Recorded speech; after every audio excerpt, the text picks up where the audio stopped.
Baiklah, sebelum kita melanjutkan pelajaran kelas 12 mengenai limit fungsi, Ibu akan menjelaskan kembali pelajaran yang telah lalu mengenai perbandingan trigonometri dan identitas trigonometri, karena ini ada kaitannya dengan limit fungsi trigonometri. Yang pertama, perbandingan trigonometri. Sin alfa sama dengan 1 per cosecant alfa. Jadi ketika ditanya cosecant alfa, jadi kebalikannya, cosecant alfa sama dengan 1 per sin alfa.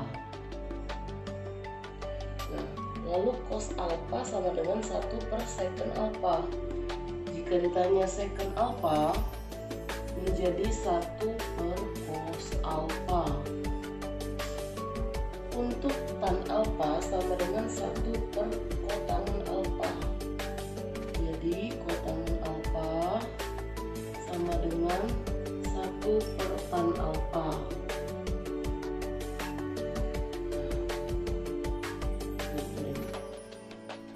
Jadi cara mudah menghafalnya, bukan menghafal sih, mengingatnya. Sin alfa kawannya cosecant alfa, berarti SC temannya. Kalau cosecant lawannya secant, CS, ini berkebalikan, SC CS. Jadi antara sin cos pasangannya dengan cosecant secant ya. Nah, untuk tan 1 per kotangen alfa ini ingatkan saja tan huruf depannya T, maka pasangan yang satu-satunya ada huruf T yaitu kotangen alfa. Itu hanya tips saja ya. Nah, lalu kita lanjutkan ke identitas trigonometri. Tan alfa sama dengan sin alfa per cos alfa. Jadi ketika ditanya, ini kan tan alfa, seperti tadi kan kebalikannya yaitu kotangen.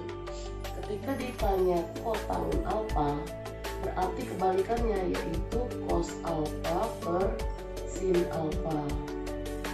Nah, begitu ya. Nah, ini sin kuadrat alfa, identitas yang kedua. Ini yang pertama ya. Yang kedua, sin kuadrat alfa ditambah cos kuadrat alfa sama dengan 1. Jadi jangan bingung-bingung. Misalnya bagaimana kalau sin kuadrat alfa? Kita tinggal pindahkan saja. Sin kuadrat alfa sama dengan 1, ini pindah ke sini. Min cos kuadrat alfa. Nah, sedangkan bagaimana kalau ditanya cos saja? Cos kuadrat alfa sama dengan 1 min sin kuadrat alfa. Nah, untuk yang ketiga, 1 plus tan kuadrat alfa sama dengan secant kuadrat alfa. Jadi kalau seandainya secant kuadrat alfa yang ditanya, berarti jawabannya 1 plus tan kuadrat alfa. Nah, kalau tan kuadrat alfa sama dengan secantnya tetap di sini, secant kuadrat alfa. Ini satunya pindah ke situ, dikurang 1. Ya, untuk yang keempat, ini 1 plus kotangen kuadrat alfa sama dengan cosecant kuadrat alfa. Jadi pada saat kotangen saja, kotangen kuadrat alfa saja sama dengan cosecant kuadrat alfa, pindah ke sini jadi min 1. Nah, demikianlah ya, penjelasan dari Ibu mengenai perbandingan trigonometri dan identitas trigonometri. Baiklah, Ibu akan melanjutkan ke limit fungsi trigonometri. Rumus limit fungsi trigonometri untuk nilai X mendekati 0. Yang pertama, limit X mendekati 0 untuk sin X per X itu 1. Untuk X per sin X itu 1 juga. Untuk limit X mendekati 0 tan X per X itu 1. Limit X mendekati 0 X per tan X itu juga 1. Jadi jangan bingung-bingung lagi kalau seandainya bentuknya XX sama-sama X itu berarti 1. Misalnya ini ada sin, ini tidak ada sin, ini tidak ada, ini ada. Ini ada tan, ini tidak ada, ini tidak ada tan, yang di bawahnya ada tan. Maksudnya seperti itu. Nah, kalau yang ini, apa ini maksud limit X mendekati 0? Sin AX per BX sama dengan A per B. A per B ini maksudnya misalnya A itu misalnya angka 4, misalnya 4x per 3x di sini. Jadi hasilnya 3/4 ya. X ini umpama kalau dalam matematika itu namanya variabel A, ini koefisiennya ya. Jadi misalnya sin 3x per 4x, jadi 3/4 jawabannya seperti itu. Ini juga sama, limit x mendekati 0, ax per sin bx, jadi a per b. Ini juga limit x mendekati 0, tan ax per bx sama dengan a per b. Limit x mendekati 0 untuk ax per bx sama dengan a per b. Seperti itu. Nah, yang di sini kata kuncinya untuk rumus limit fungsi trigonometri, dia hanya bermain pada sin dan tan saja. Jadi tidak bermain pada cos ya. Bagaimana kalau misalnya dia ada cos?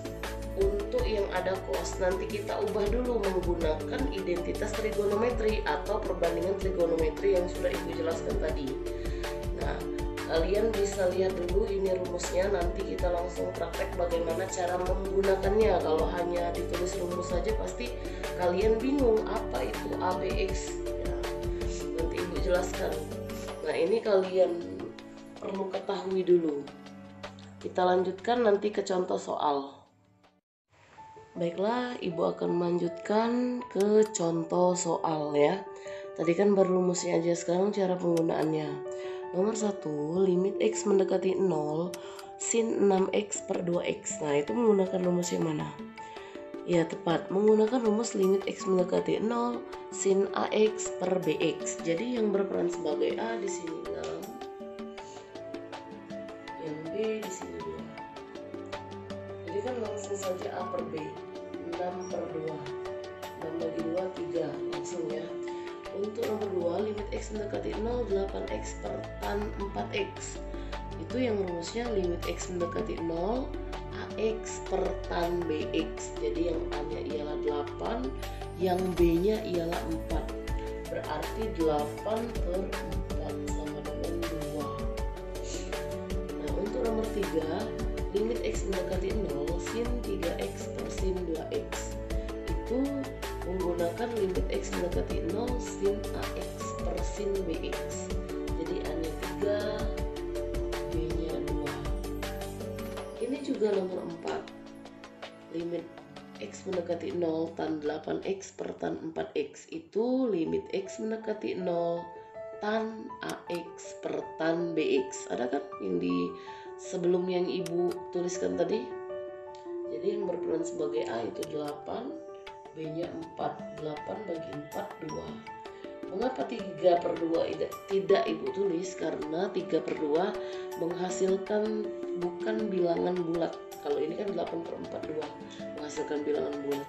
Nomor 5, limit x mendekati 0, tan 9x per sin 3x. Coba kalian cocokkan. Itu sama saja dengan kita menggunakan limit x mendekati 0, tan ax per sin bx. A per b juga kan? A-nya berarti 9, b-nya 3. Nah, seperti itu ya. Untuk nomor 6, nah ada kosekan, sedangkan Ibu tadi hanya menuliskan yang berkaitan dengan tan dengan sin. Kalau kosekan kita harus ingat kembali dengan perbandingan trigonometri. 1 per kosekan itu sama saja dengan, ya benar, sama saja dengan sin ya. Berarti ini kita ubah, ini harus ditulis limit masih. Limit x mendekati 0. Kita ubah menjadi sin 12x.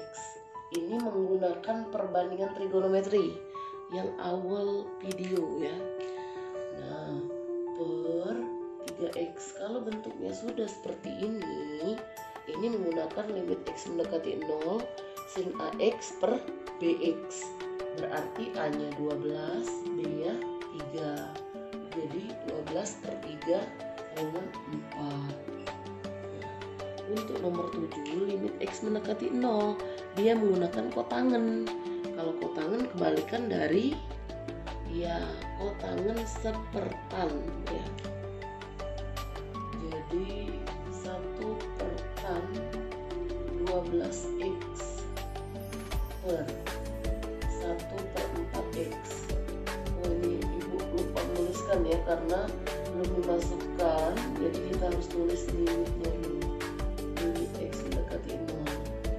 Nah kalau seperti ini masih bentuknya belum sempurna, maka kita sempurnakan dulu, bagi kan ini bagi jadi kali, sama dengan limit x mendekati 0 1 per tan 12x dikali, dibalik ya, 1/4x menjadi 4x per 1.